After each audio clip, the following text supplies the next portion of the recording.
The fluorescent lights of the courthouse hallway hummed with an almost menacing tone, casting harsh shadows across 7-year-old Emma Martinez's tear-stained face. She sat on the cold wooden bench, her small legs dangling several inches above the polished floor, swinging slightly back and forth in a repetitive motion that had become her nervous habit over the past 6 months. Her golden retriever, Buddy, pressed against her leg, his warm body a stark contrast to the sterile, intimidating atmosphere of the courthouse. The dog's presence was the only thing keeping Emma from completely falling apart. Emma's mother, Jennifer Martinez, sat rigidly beside her daughter, her hands clasped so tightly together that her knuckles had turned white. Jennifer wore a navy blue blazer and carefully applied makeup that did little to conceal the dark circles under her eyes and the worry lines that had deepened considerably over the past year. She kept glancing at her watch, then at the ornate courthouse doors, her anxiety palpable in every tense muscle of her body. She wanted to wrap her arms around Emma, to tell her everything would be okay, but she knew that would be a lie. Nothing was okay. Everything had fallen apart the moment her ex-husband, David, decided he wanted full custody of their daughter. The divorce had been catastrophic. What had started as a simple disagreement about finances had spiraled into an ugly, bitter battle that consumed both parents and left their only child caught in the crossfire. Emma had watched her parents transform from two people who once loved each other into enemies locked in mortal combat. The screaming matches had been the worst, doors slamming, voices raised to levels Emma didn't know humans could reach, accusations flying through the air like weapons. Emma would cover her ears and hide in her room with Buddy, trying to block out the chaos, trying to pretend her world wasn't crumbling around her. For months now, Emma had been spiraling into darkness. Her second-grade teacher, Mrs., had reported to Jennifer that Emma was withdrawn in class, that she no longer participated in group projects, that she spent lunch periods sitting alone, staring blankly at nothing. Emma's grades, once A's and B's, had plummeted to C's and D's. She'd stopped raising her hand in class. She'd quit the soccer team she'd loved so much. The vibrant, talkative, cheerful little girl who used to light up every room with her infectious laughter had vanished, replaced by a hollow shell of a child going through the motions of living. The sleepless nights had been torture for Jennifer to witness. She would find Emma at 2 or 3 in the morning, sitting in the dark living room with Buddy, neither of them sleeping. Emma would have dark circles under her eyes that made her look years older than 7. When Jennifer asked what was wrong, Emma would just shake her head silently. The words were locked inside her, trapped behind walls of fear and anxiety that seemed to grow higher every single day. Emma had developed stomach problems from the stress, experiencing nausea before every scheduled visitation with her father. She'd lost weight, her clothes hanging loose on her small frame. Buddy, sensing every ounce of Emma's emotional turmoil, had become her constant companion and her anchor to reality. The golden retriever seemed to understand on some instinctual level that his young companion was suffering.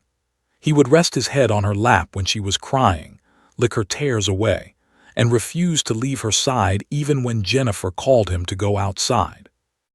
Buddy had enrolled in an emotional support training program specifically designed to help traumatized children, and he'd excelled in the training. He could sense when Emma was spiraling into anxiety and would immediately position himself to provide comfort and grounding. David Martinez, Emma's father, had made it clear through his aggressive legal team that he wanted primary custody.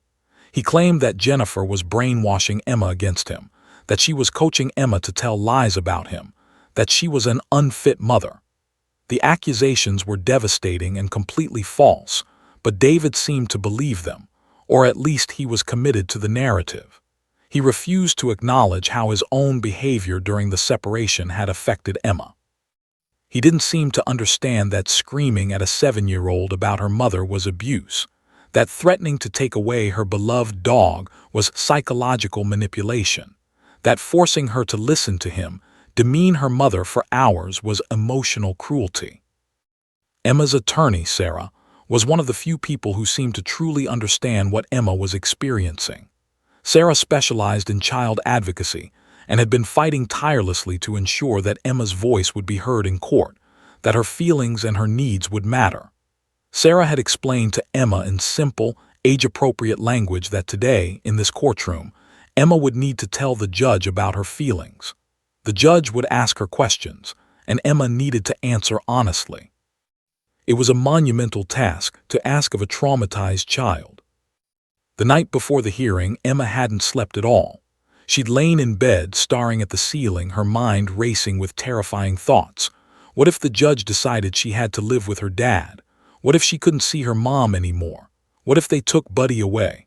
The what-ifs had spiraled endlessly, each one more terrifying than the last.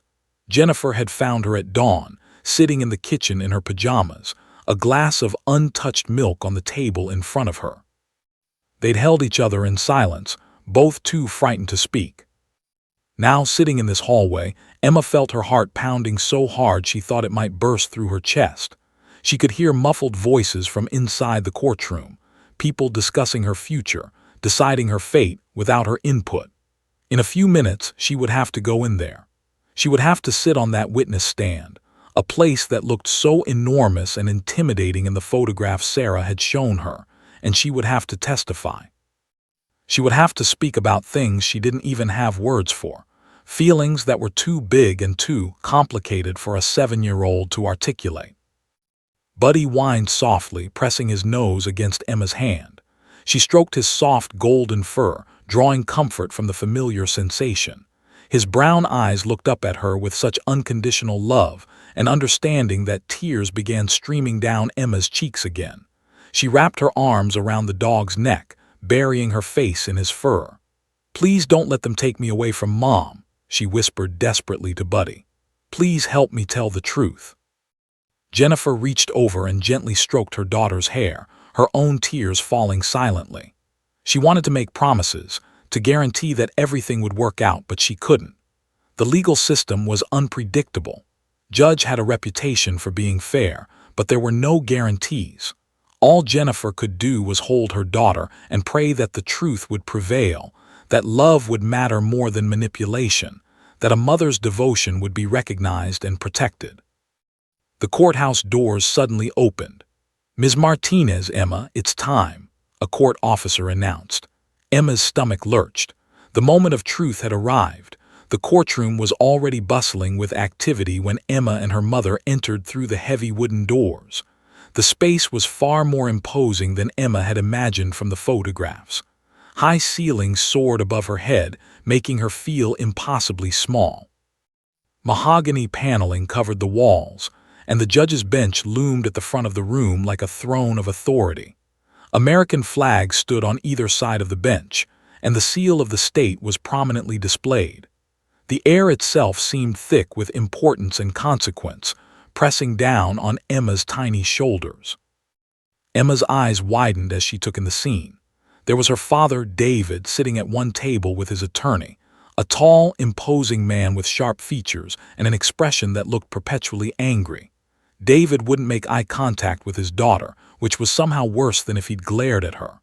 On the other side of the courtroom sat Sarah at another table, her expression warm and encouraging as she saw Emma enter. The court reporter sat at her station, fingers poised over her machine. The bailiff stood near the judge's bench. Everything felt formal, cold, and deeply frightening. Judge hadn't arrived yet, but her presence was already felt throughout the courtroom. The judge had a reputation in legal circles as someone who was both fair and tough, someone who put the welfare of children above all else. She was known for making unconventional decisions when she believed a child's was at stake. At 63 years old, she'd presided over thousands of family law cases and had developed an almost supernatural ability to detect when someone was lying or manipulating the system. Emma clutched Buddy's leash tightly as Jennifer guided her to the gallery bench behind Sarah's table. Buddy seemed to sense the gravity of the situation and walked calmly beside Emma, his demeanor shifting from the playful dog he was at home to something more serious and focused. Several people in the courtroom glanced at the golden retriever with curiosity. It wasn't every day that a dog entered a courtroom, especially not a family law proceeding. Sarah stood up and approached Jennifer and Emma, kneeling down to Emma's level. "How are you feeling, sweetheart?" she asked gently. Emma opened her mouth, but no words came out. She simply shook her head, her lip trembling. Sarah squeezed Emma's hand. "I know you're scared. That's completely normal and completely okay. I want you to know that I'm going to ask Judge something very special today, something that I think is going to help you feel braver." Emma looked at Sarah questioningly, but Sarah just smiled enigmatically and stood back up to prepare her opening statement. Was already on his feet, talking loudly to his legal assistant, seemingly unbothered by Emma's presence. He gestured dismissively in their direction, his body language radiating contempt. He'd already made it clear through his legal filings that he thought this case was straightforward, that Emma had been coached by her mother to make false allegations against her father, that the child was simply being manipulated by an unfit parent. In his mind, his client was the real victim here, falsely accused and fighting for his right to have a relationship with his daughter. The bailiff announced, "All rise for the honorable judge." Everyone in the courtroom stood as the judge entered from her chambers. She was a woman of average height with sharp, intelligent eyes that seemed to miss nothing.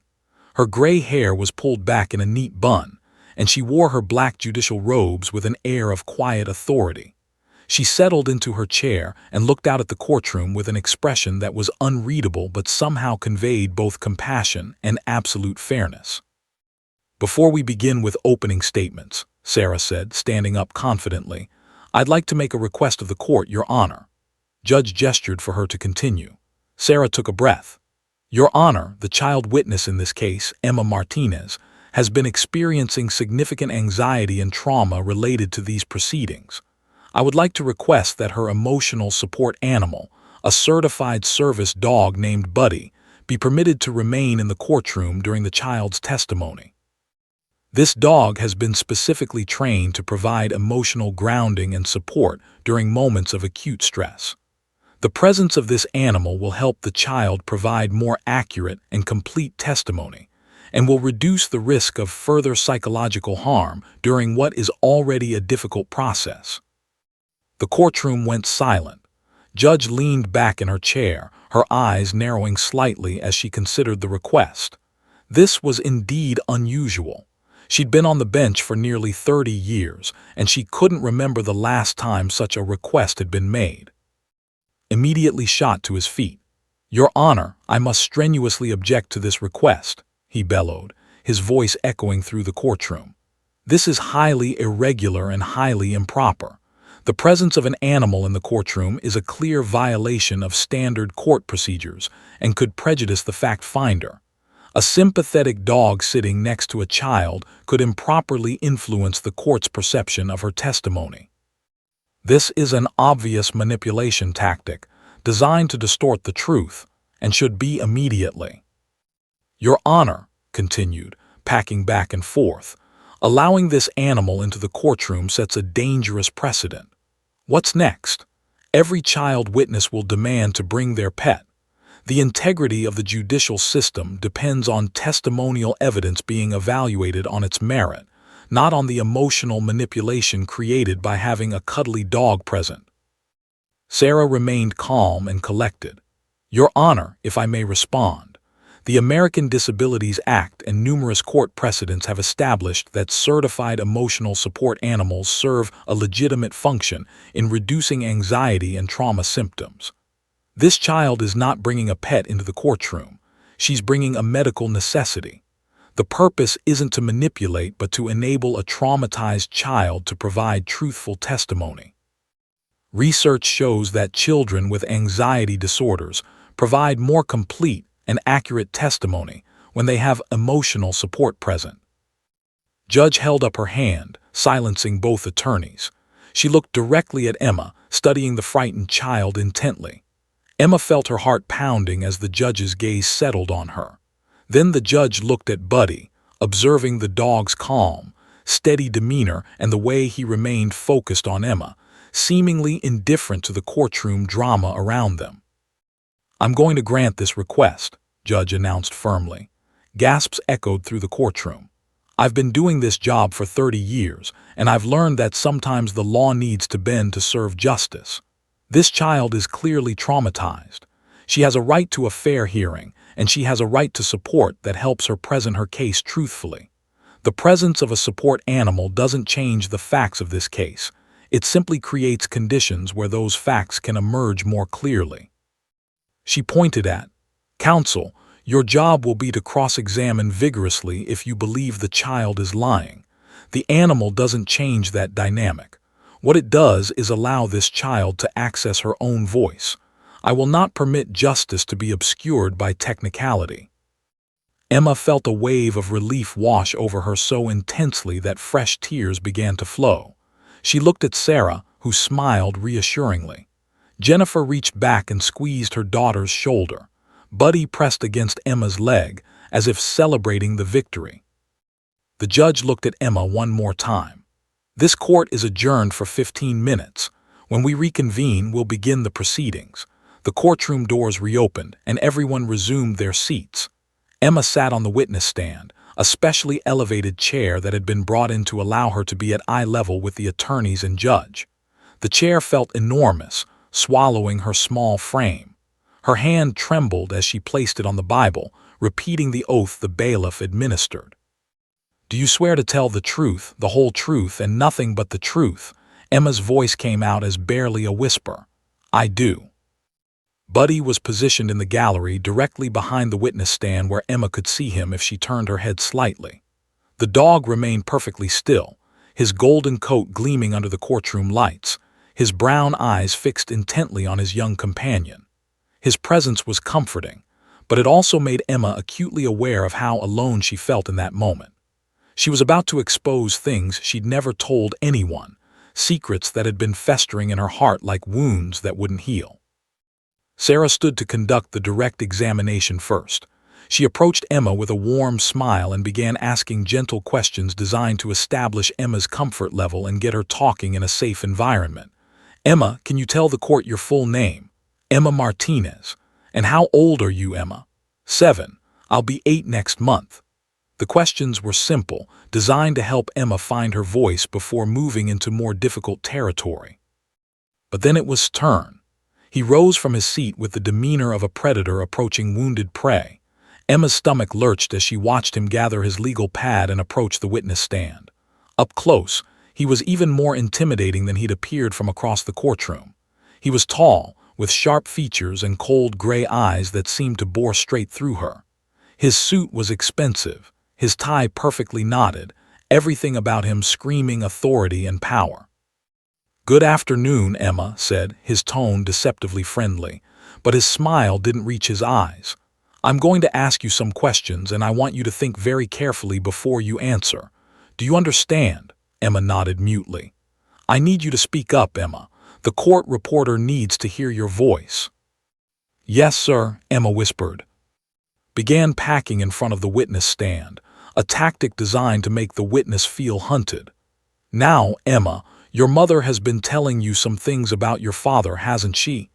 Things that have made you upset with him." Emma shook her head, but her hands were shaking visibly. "Emma, be honest. Hasn't your mother told you that your father doesn't love you, that he's a bad man?"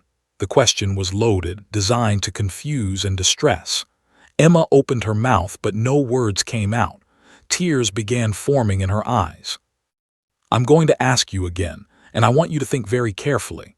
Has your mother been trying to turn you against your father?" His voice had taken on an aggressive edge now, his patience evaporating. He wasn't adjusting his tone or his tactics for the fact that he was questioning a 7-year-old child. He was using the same aggressive cross-examination techniques he'd use with an adult, knowing full well that this would rattle an already traumatized child. "No," Emma said quietly, her voice barely audible. She just... "She just what?" interrupted. "Speak up, the court can't hear you. What did your mother just do?" Emma looked desperately toward Buddy, who whined softly in the gallery. Judge noticed the child's distress but didn't intervene yet, wanting to see how far would go before she stopped him. I don't. She didn't tell me to say things, Emma stammered, her words tumbling out in a confused rush. She was falling apart under the pressure, exactly as had intended. He was employing a common intimidation tactic used in family law cases, aggressive questioning designed to make a child so frightened that they either retracted their statements or became incoherent. Now, you've made some very serious allegations about your father, haven't you? Pressed on, his voice dripping with skepticism. You've claimed that he's yelled at you, but isn't it true that your father just disciplines you? That parents have a right to raise their voices when children misbehave. He screamed, Emma managed, her voice shaking so badly that her words came out almost unintelligible. Really loud, it scared me. Scared you? Scoffed. Emma, haven't you actually been having a wonderful time during your visits with your father? Hasn't he taken you to the park? Hasn't he bought you toys and taken you to your favorite restaurant? The rapid-fire questions were designed to confuse, to suggest alternative interpretations of events, to plant doubt. Emma felt her grip on reality slipping. She knew what had happened. She remembered the fear, the anxiety, the dread she felt before every visitation, but was making her doubt herself, making her wonder if maybe she was misremembering, if maybe she was being unfair to her father. Yes, but he also. Emma's voice trailed off. She couldn't organize her thoughts. The words were there, trapped inside her, but she couldn't access them under this onslaught of aggressive questioning. You also what? Demanded, his voice sharp. You also what, Emma? Speak clearly. Emma's lip began to quiver uncontrollably. Tears streamed down her face. She felt like she was drowning, like the walls were closing in on her. Her chest felt tight, and she struggled to breathe. This was exactly what she'd feared, being in this stand, being questioned aggressively, having her memories challenged and disputed. Emma, isn't it possible that you've confused memories? That you're mixing up things that happened with things you imagined? That your mother has suggested things to you, and you've incorporated them into your own memory? Questions were designed to suggest that she was lying, that she was confused, that she was being manipulated. No, I remember, Emma tried to protest, but her voice was so small it was almost inaudible. Buddy, sensing Emma's escalating panic, began packing in the gallery. Judge observed this with growing concern. She was about to intervene when pressed on. Isn't your mother trying to use you as a weapon against your father? Isn't this entire testimony part of a plan to keep you away from him so she can get more child support money? The accusation was vile, completely inappropriate for directing at a 7-year-old, but had no qualms about it. Emma's entire body began shaking now. Her breathing became rapid and shallow. She felt like she might throw up. The courtroom seemed to spin around her. She looked desperately at her mother, at Sarah, at anyone who might help her, but was relentless, continuing his assault of questions, his tone becoming increasingly hostile. Answer me, Emma. Isn't it true that your mother has coached you to make these accusations? Isn't it true that you're lying? Each accusation was delivered like a hammer blow, designed to break down her resistance, to make her doubt her own truth. Emma's tears became sobs. She couldn't speak anymore. The words were completely locked away now, hidden behind walls of fear and confusion that had deliberately constructed. She looked at Buddy, desperate for help, desperate for rescue. Her small body hunched forward as silent sobs racked through her. Even Judge seemed shocked at its lack of restraint. But still she waited, watching to see what would happen next. Emma felt like she was suffocating. Her chest heaved with silent sobs, her vision blurred by tears. His voice continued its relentless assault, but it sounded distant now, as if she were underwater, drowning in an ocean of fear and confusion. She couldn't breathe properly. Her heart pounded so violently against her ribs that she thought it might burst through. The courtroom spun in nauseating circles. Everything felt unreal, dreamlike and terrifying all at once. Answer me, Emma. His voice cut through the fog of her panic. You're lying, aren't you? Your mother put you up to this, didn't she? Emma couldn't take it anymore. She felt herself slipping away, disappearing into a dark void of anxiety and despair. This wasn't supposed to happen. She was supposed to be brave. She was supposed to tell the truth. But the truth felt impossible to access now, buried so deep beneath layers of fear that she might never find it again.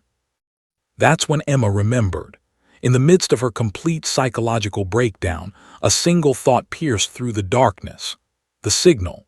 The special signal she and Buddy had been practicing for months during their therapy sessions with Dr., the child psychologist who specialized in trauma. It was a discreet gesture, something only Buddy would recognize, something that meant, "I need help now." With trembling fingers, Emma raised her right hand to her heart and made a subtle tapping motion against her chest. 3 taps. That was the signal. 3 gentle taps over her heart that meant, "I'm scared. I need you." She barely had the strength to do it, but somewhere in her fragmented consciousness, Emma knew that this was her lifeline. This was how she would survive this moment. The courtroom seemed to pause for a single, suspended heartbeat. Then Buddy moved. The golden retriever's ears perked up immediately, his entire body going rigid with alertness. His brown eyes, which had been tracking Emma with concern, suddenly intensified with purpose. He stood up, his 4 paws leaving the gallery bench with deliberate grace. Every muscle in his body seemed to activate simultaneously as he responded to the signal that had been trained into his very being. "Wait, what is that dog doing?" Stopped mid-sentence, turning to look at Buddy with confusion and indignation. "Your Honor, this is—" But Buddy was already moving. He walked directly toward the witness stand with the calm, purposeful stride of a dog on a mission. He didn't run. He didn't jump. He moved with the serene confidence of a creature responding to the deepest call of his purpose. His golden coat seemed to glow under the courtroom's bright fluorescent lights as he navigated through the gate that separated the gallery from the well of the court. Judge didn't order the dog removed. Instead, she watched intently, her sharp eyes taking in every detail of what was unfolding before her. She sensed something profound was happening, something that transcended the normal procedures of a courtroom. Everyone in the courtroom fell silent. The court reporter's fingers froze over her machine. The bailiff tensed but didn't move to intercept the dog. Even stood frozen mid-protest, his mouth still open, unsure how to respond to this unprecedented situation. Buddy reached the witness stand and paused for just a moment, looking up at Emma with an expression of pure devotion and understanding. Then, with the gentleness of an angel, he rested his golden head directly on Emma's lap. He didn't try to climb onto the stand. He didn't bark or make any sound at all. He simply placed his head on the trembling child's legs and remained absolutely still, his warm body providing an anchor in the storm. Emma's entire being shifted in that singular moment. It was as if a switch had been flipped somewhere deep inside her. She looked down at Buddy's familiar, beloved face, the face she'd seen every single day of her life for the past 3 years. Those brown eyes that held nothing but unconditional love and loyalty gazed up at her. His soft, golden fur felt like heaven beneath her shaking hands. She reached down and buried her face in Buddy's neck, her arms wrapping around the dog as if he were a life preserver and she were drowning in a raging sea. And perhaps she was. Perhaps she had been drowning this entire time, and this moment was her rescue. The effect was instantaneous and miraculous. Emma's breathing began to slow. Her heart stopped racing with such violent intensity. The crushing weight on her chest began to lift, just slightly, but enough for her to feel like she might survive this moment. Buddy's steady, calm presence was like a reset button for her nervous system. His warmth, his unconditional acceptance, his absolute refusal to leave her side, all of it combined to create a profound sense of safety that had been completely absent just moments before. Jennifer Martinez was gripping the edge of the gallery bench so hard her knuckles had turned white. Tears streamed freely down her face as she witnessed the bond between her daughter and the dog. She wanted to cry out in relief, to rush forward and grab her daughter, but she remained frozen in her seat, understanding that this moment was sacred and shouldn't be interrupted. Sarah stood up slowly, her expression one of quiet triumph. She'd known this was possible, had trained for this exact scenario with Emma and Buddy, but seeing it actually happen in the courtroom was something else entirely. This was a moment that transcended legal procedures and judicial precedent. Judge leaned forward, her expression unreadable, but her eyes were sharp and focused. She was documenting this moment mentally, understanding its significance. She'd presided over countless custody cases, but she'd never witnessed anything like this. A child's companion literally stepping in to provide the emotional support necessary for truth to emerge. Looked utterly flabbergasted. His face had turned a mottled shade of red. He sputtered, "Your Honor, I must protest this. This interruption, this is completely inappropriate. We need to remove this animal immediately and continue with the cross-examination."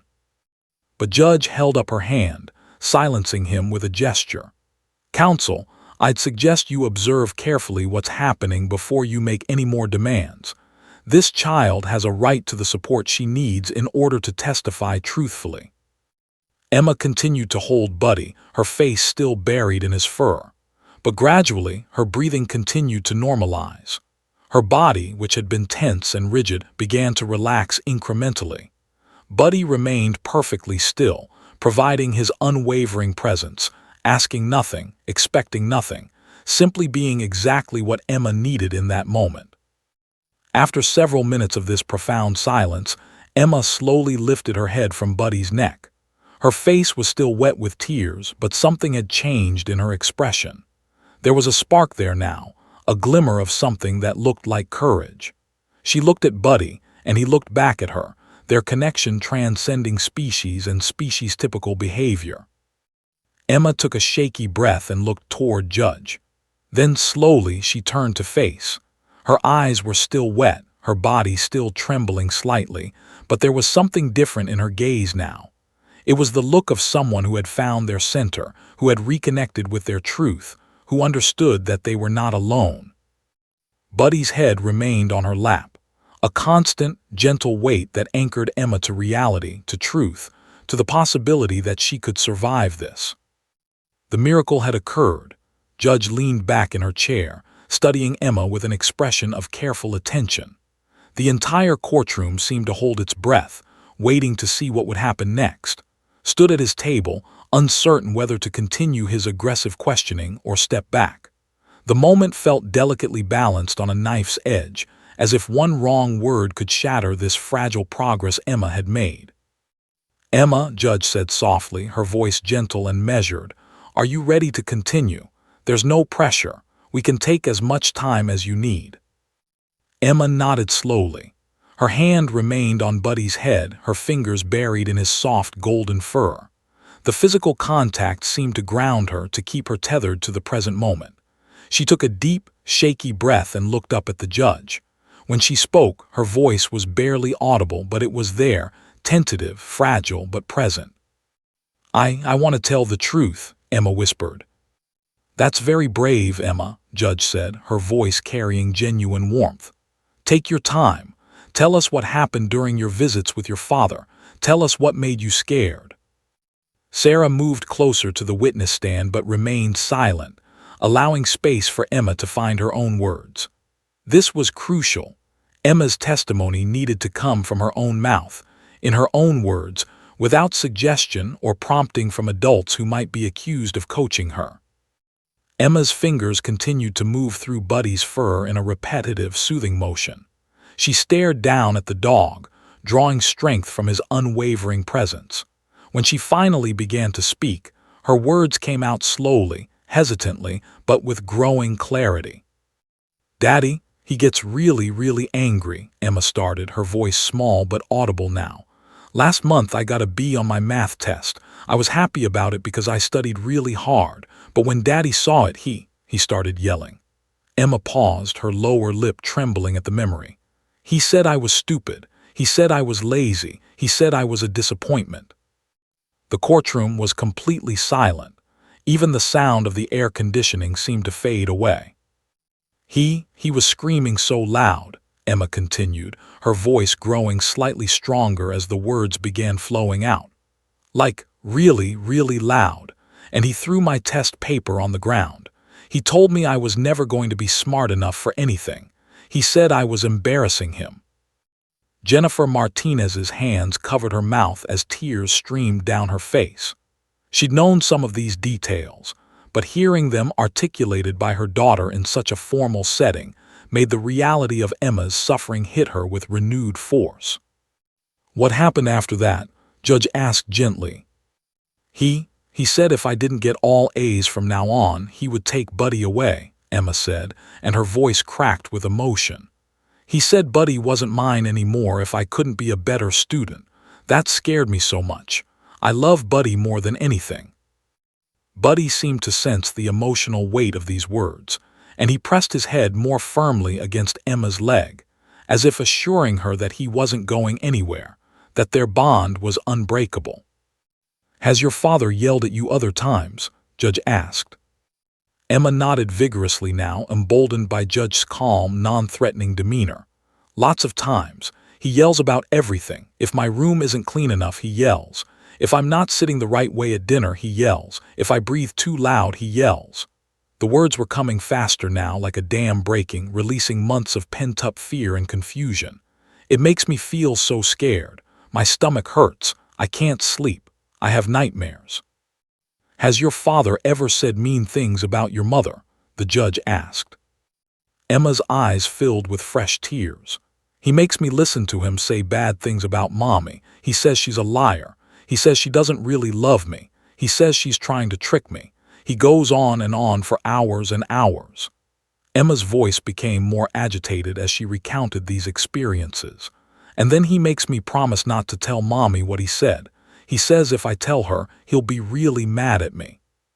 Sarah scribbled notes frantically, documenting every word.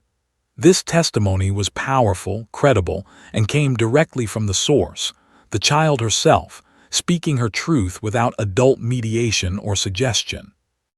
Rose to his feet, clearly wanting to begin his cross-examination, but Judge held up her hand. "Sit down, counsel.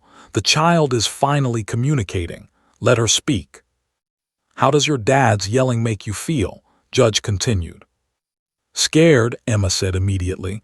"Really scared, like something bad is going to happen, like he's going to hurt me." She paused, considering.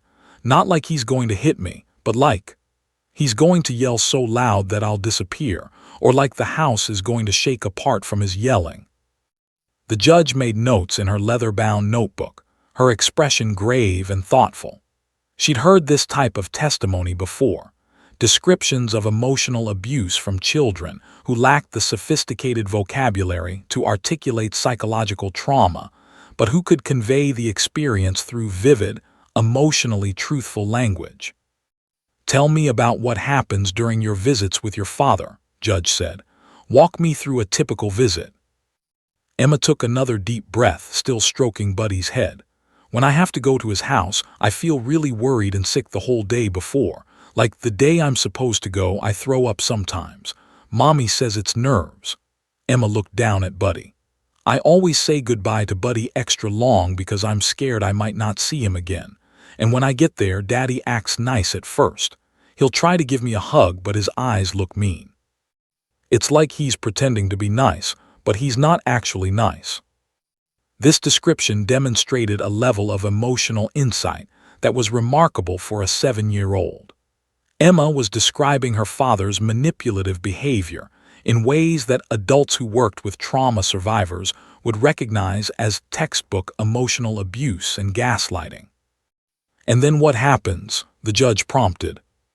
"Then he does something to make me mess up," Emma explained. "Like, he makes me watch TV with him but then gets mad at me if I look at the TV. Or he asks me a question but gets mad no matter what I answer. And then the yelling starts." Emma's voice had become steadier now, more confident in her recounting of these experiences. The act of speaking her truth, of being heard and validated by an adult in a position of authority, seemed to be giving her courage. "There was one time," Emma continued, her voice becoming firmer, "when Daddy was really mad about something that happened at school. The teacher sent a note home saying I was too shy and needed to participate more in class. Daddy read that note and just exploded. He said the teacher was right. He said I was pathetic. He said I would never be good at anything because I was too scared all the time. She paused, swallowing hard. He made me stand in the corner for an hour while he yelled at me about how worthless I was. And then he said, "If you tell your mother about this, I will take Buddy to the pound and you'll never see him again. You'll be alone forever because you're too pathetic for anyone to love." The courtroom had become so silent that the sound of Emma's breathing seemed amplified. Judge's expression was grave, her eyes sharp with focus. She was documenting this testimony mentally, understanding its significance and its credibility. Even sat quietly now, seeming to realize that any aggressive intervention would only backfire. The child's testimony was too coherent, too consistent, too emotionally authentic to dismiss as coaching or fabrication. "Emma," Judge said after a moment, "I want you to know something. What you're describing is not okay. Adults are not supposed to make children feel this way. You're being very brave right now by telling the truth." Emma looked up at the judge, and for the first time since she'd gotten on the witness stand, her expression shifted. It wasn't exactly a smile, but it was something close. A small glimmer of relief, of being believed, of being validated by someone with the power to change her situation. Buddy chose that moment to gently lick Emma's hand, a gesture of unconditional support that seemed to perfectly punctuate the profound shift that was occurring in the courtroom.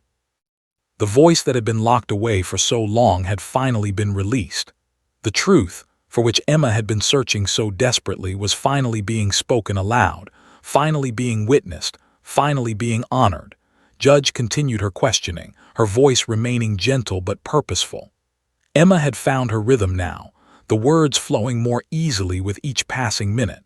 She crossed some invisible threshold from victim to witness, from silence to voice.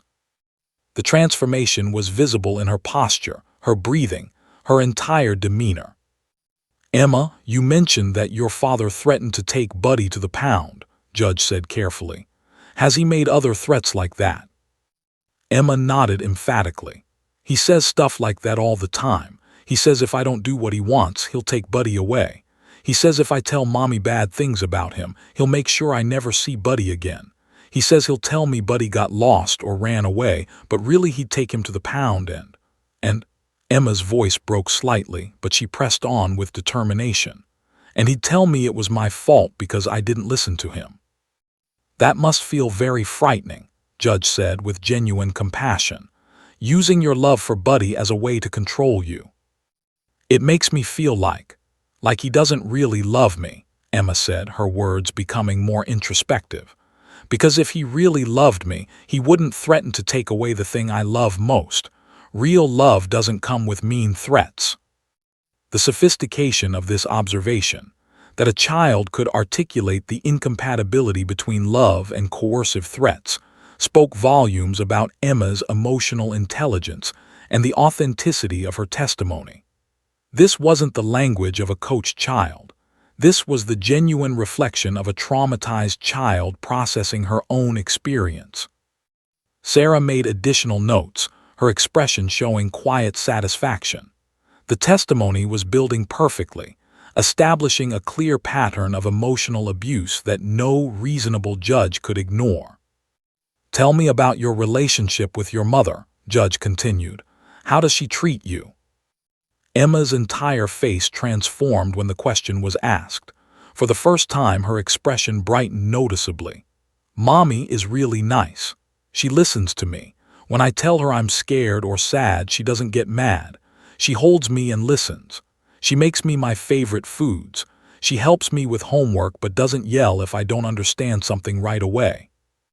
"Does your mother ever yell at you?" the judge asked. "No," Emma said firmly. "Not like Daddy does. Sometimes Mommy gets frustrated, but she talks about it in a normal voice. She says things like, 'I need you to listen because I'm feeling frustrated.' But she's never mean to me. She's never said I'm stupid or worthless or that she's embarrassed by me." "What happens when you're at home with your mother?" Judge asked. "I feel safe," Emma said simply. "I can sleep at night. My stomach doesn't hurt. I don't have nightmares." She looked down at Buddy. "And I get to be with Buddy all the time. Mommy would never threaten to take him away. She knows how much I love him." Judge leaned back in her chair, absorbing this testimony. "Emma, I'm going to ask you a very important question, and I want you to think carefully about it. Do you want to live with your mother, or do you want to live with your father?" The question hung in the air like a weight. Emma didn't hesitate. "I want to live with Mommy, always. I don't want to have to go to Daddy's house anymore. It makes me feel bad." "Why does it make you feel bad?" the judge pressed. "Because I'm always waiting for him to yell. I'm always worried I'm going to do something wrong. I'm always scared." Emma's voice was becoming stronger now, more certain. "And I miss Buddy so much when I'm there. I miss Mommy. I just want to be at home where it's safe and quiet and nobody's mad all the time." Judge nodded slowly. "Thank you for being so honest with me, Emma. You've been very brave." She looked toward counsel. "Do you have questions for this witness?" Stood up slowly, and Emma's entire body tensed. Buddy seemed to sense her anxiety and pressed closer against her legs, his reassuring presence a barrier between the child and the aggressive attorney. But something had shifted in his demeanor. The confidence he displayed during his earlier cross-examination had evaporated. He'd witnessed something transformative. He'd watched a traumatized child become a credible witness, watched her testimony gain power and authenticity with each word spoken. "Ms. Martinez," began, his voice noticeably less aggressive than before, "isn't it possible that you've misunderstood your father's discipline? That he was simply trying to help you improve your grades?" "He wasn't helping," Emma said firmly, her voice no longer wavering. "He was being mean. There's a difference between helping someone and yelling at them and saying they're stupid." "But children often feel emotions more intensely than adults intend," started. "I know what I feel," Emma interrupted, her confidence now visibly shaken but her resolve unbroken. "I know when I'm scared. I know when someone is being mean to me." "Your father claims he's never threatened to take Buddy away," said, his tone suggesting he was testing the waters. "He did," Emma said without hesitation. "Multiple times. He said it when he was mad about my math test. He said it when I cried during one of my visits. He said if I told Mommy certain things, he would make sure Buddy disappeared." "Perhaps you misunderstood what he meant," attempted. "I understood perfectly," Emma said, and there was steel in her young voice now. She was no longer the terrified child of an hour ago. She'd found her truth, and she was holding onto it with fierce determination. "He was trying to scare me into not telling Mommy about the bad things, but I know what he meant. I'm 7, not stupid." Judge suppressed what might have been a smile. She was watching a child reclaim her power, watching truth triumph over manipulation and intimidation. Made a few more attempts at cross-examination, trying different angles, suggesting that Emma had been coached, that her memories were unreliable, that she was being manipulated by her mother. But with each question, Emma responded with unwavering consistency. Her testimony didn't waver or change based on suggestions. It remained steady, grounded, and authentic. "When did your father last make a threat about Buddy?" asked, attempting one final line of questioning. 2 weeks ago," Emma said immediately. "I told Mommy that Daddy had yelled at me during dinner because I wasn't eating my vegetables fast enough. Daddy found out I told her, and he got really mad. He said if I kept telling Mommy about his discipline, he'd make sure Buddy was gone the next time I showed up for a visit." "Perhaps you exaggerated what he said," tried. "I didn't exaggerate," Emma interrupted. "That's exactly what he said, word for word, because it scared me so much that I remember it perfectly."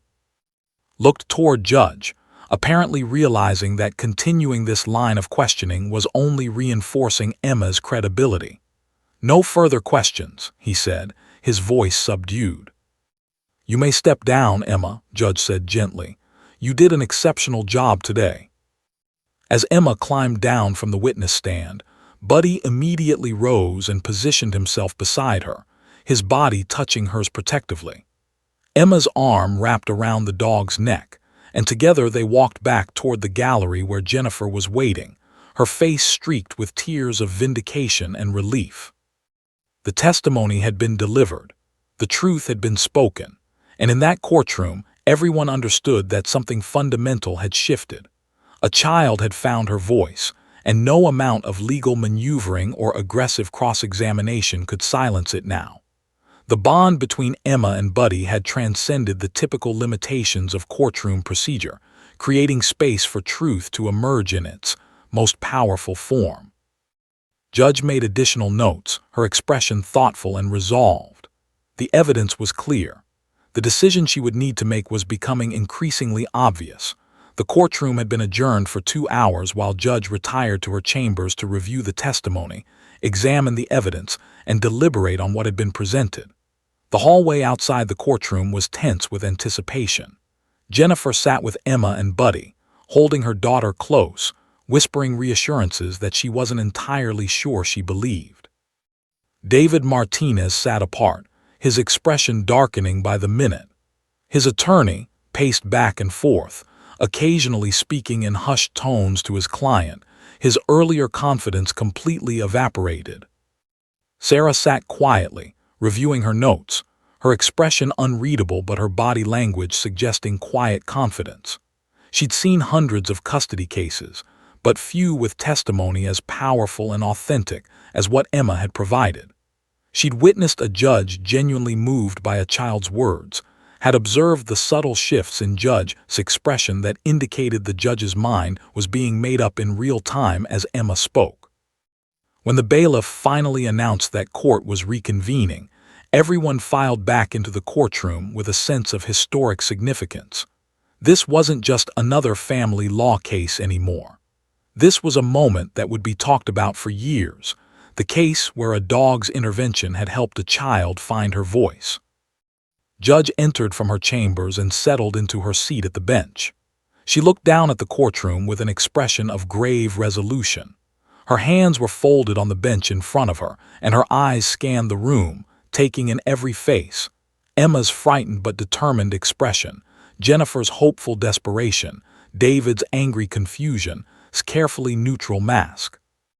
This court has given considerable thought to the testimony presented today and the evidence before me, Judge began, her voice formal and authoritative.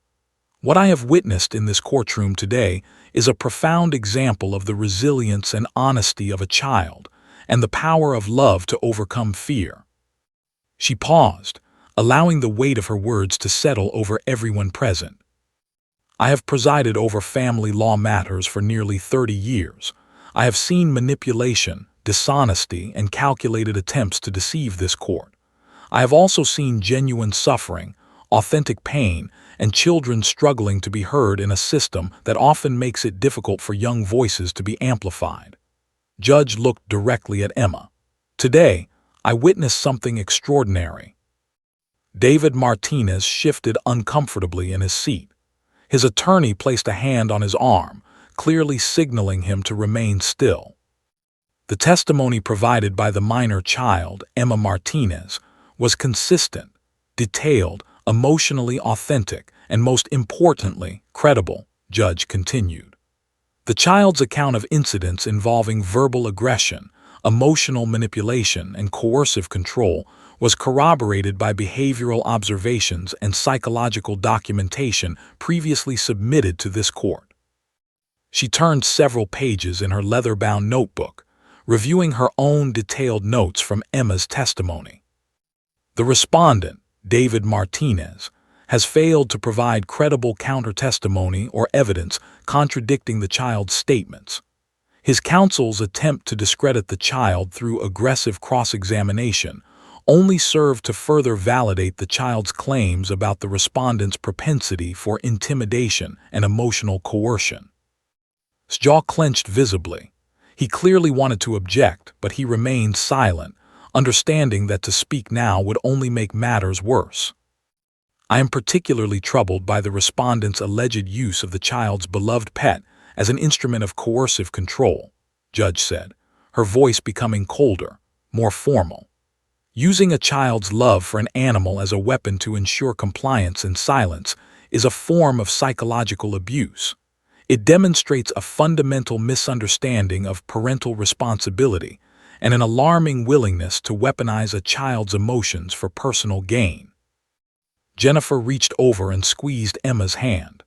Emma's eyes remained fixed on the judge, absorbing every word. The petitioner, Jennifer Martinez, has demonstrated consistent parental devotion, emotional availability, and a genuine commitment to her daughter's psychological. The minor child has expressed a clear preference for residing with her mother and has articulated legitimate, credible reasons for that preference. Judge cleared her throat and prepared to deliver the ruling.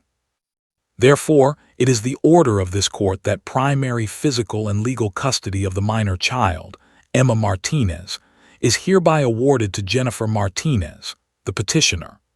The respondent, David Martinez, shall have supervised visitation rights, limited to 2 hours per week on Saturdays, at a neutral location with a court-approved supervisor present at all times.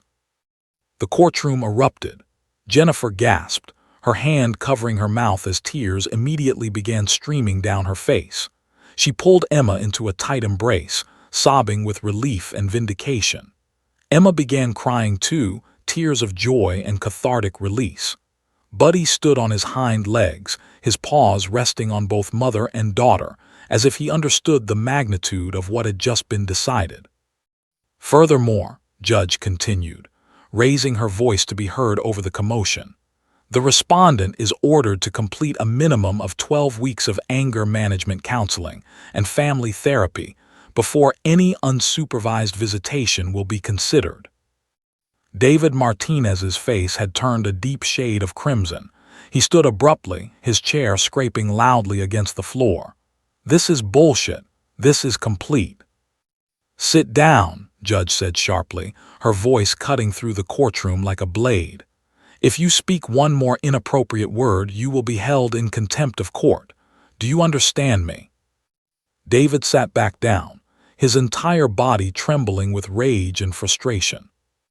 Sarah stood and approached the bench, her expression triumphant. "Thank you, Your Honor. This decision reflects the best interests of the child, which is what this case has always been about." Gathered his papers with jerky, angry movements.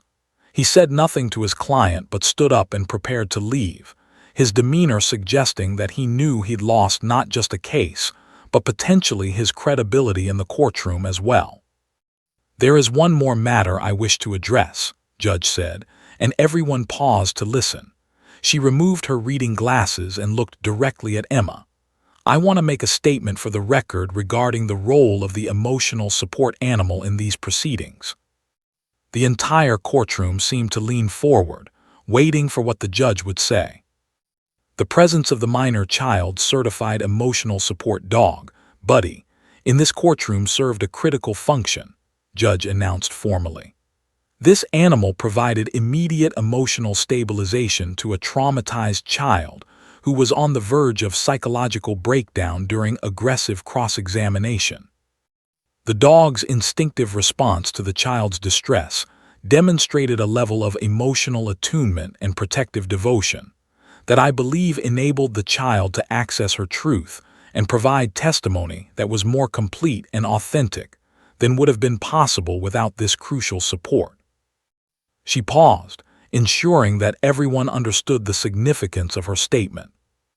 "I am ordering that this statement be included in the official court record, and that it be considered as precedent in future cases involving child testimony and emotional support animals. Furthermore, I am recommending that the Family Law Division develop formal policies regarding the permissibility of certified emotional support animals during child testimony in custody proceedings." Judge looked directly at Buddy, and if a judge could smile at a dog, that's what her expression suggested.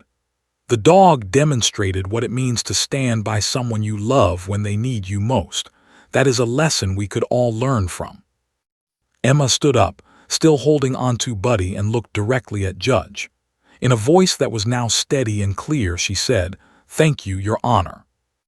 Judge nodded respectfully to the child.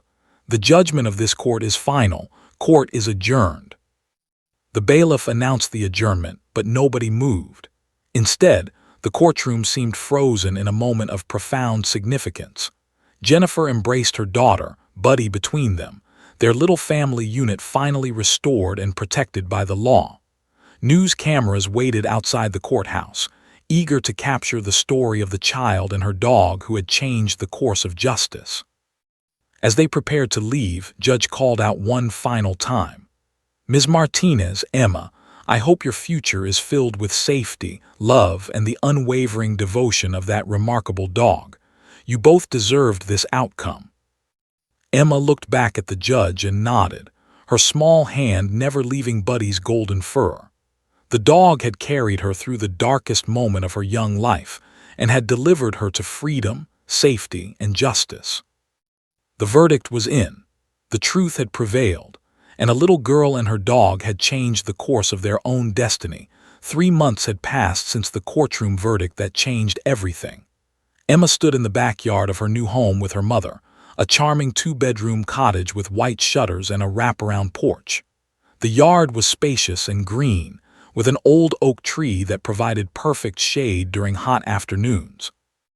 Buddy ran in wide circles across the grass, his golden coat gleaming in the afternoon sunlight, his joy palpable in every leap and bound.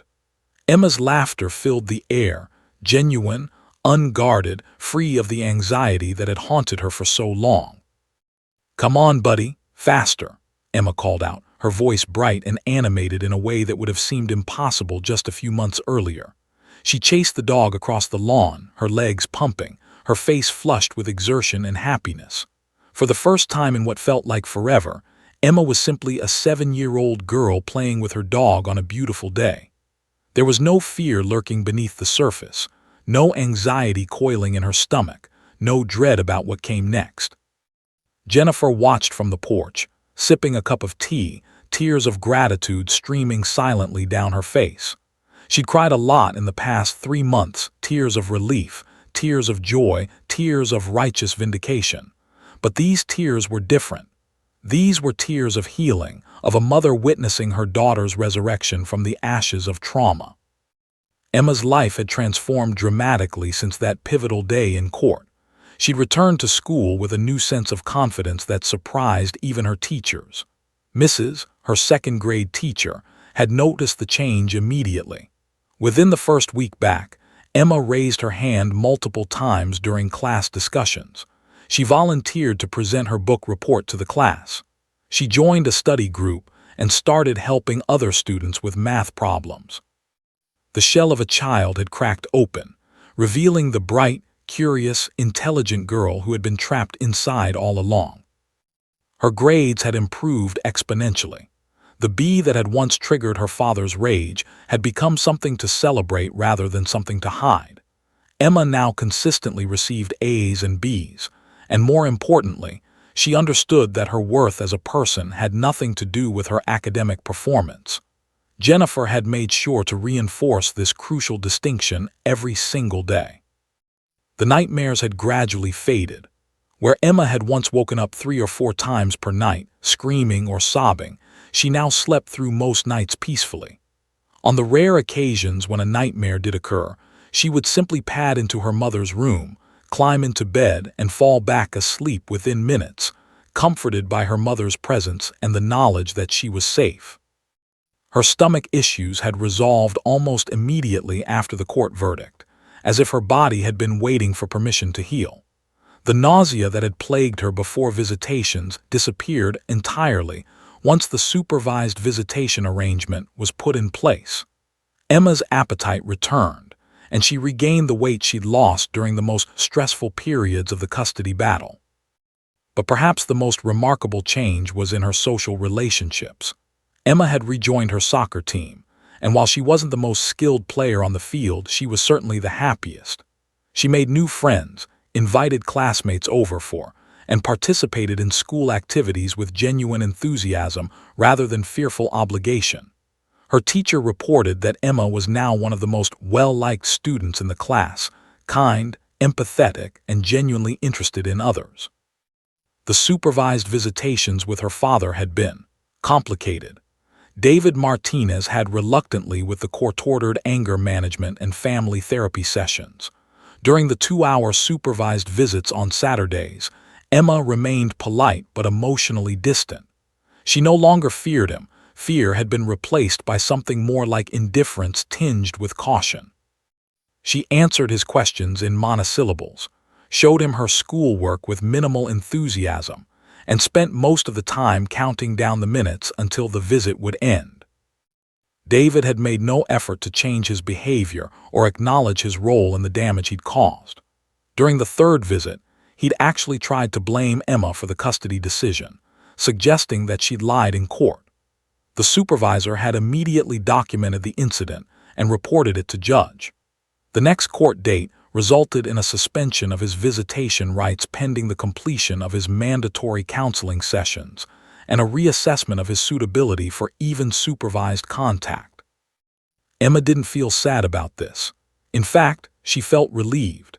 She'd come to understand, with the wisdom that often comes from surviving trauma, that some relationships couldn't be repaired, and that was okay. She could forgive her father without needing to have a relationship with him. She could acknowledge that he was her biological parent without allowing him access to her emotional life. The story of Emma and Buddy had spread far beyond the confines of the courthouse. Local news outlets had picked up the story, and within weeks, national media had become interested in the unusual case of how a dog's intervention had changed the course of justice.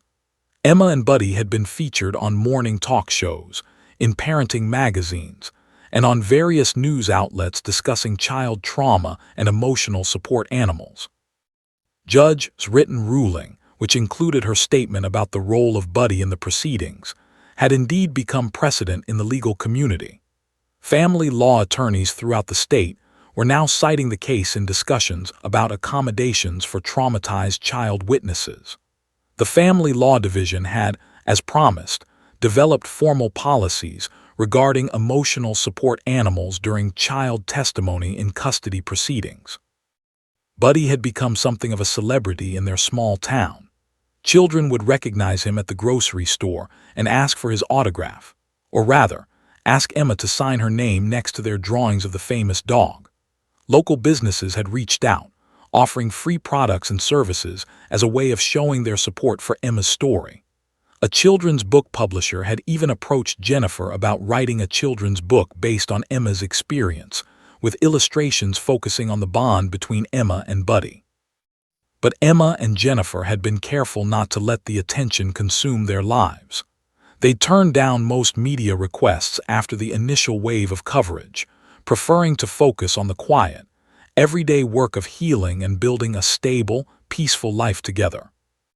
Emma's therapist, Dr. No relation to the judge, had been instrumental in her recovery. Weekly sessions had evolved from crisis intervention to genuine processing and growth work. Emma was learning to understand her emotions, to express her needs, to recognize the difference between healthy and unhealthy relationships. She was developing resilience, not through hardening herself, but through learning to trust her own instincts and knowing that her feelings were valid. One evening, as Emma was getting ready for bed, she sat on the edge of her mattress and stroked Buddy's ears while he rested his head on her lap. "You know what, Buddy?" she said softly. "You saved my life. I know that sounds dramatic, but it's true. When I couldn't find my words, you helped me find them. When I was too scared to speak, you gave me courage. You're the best friend anyone could ever have." Buddy's tail wagged slowly, his eyes closing in contentment as Emma continued to pet him. In his simple, uncomplicated way, the dog had done something remarkable. He'd proven that love, loyalty, and presence could transcend the limitations of species and language. He'd shown that sometimes the most powerful interventions aren't complicated legal strategies or aggressive questioning.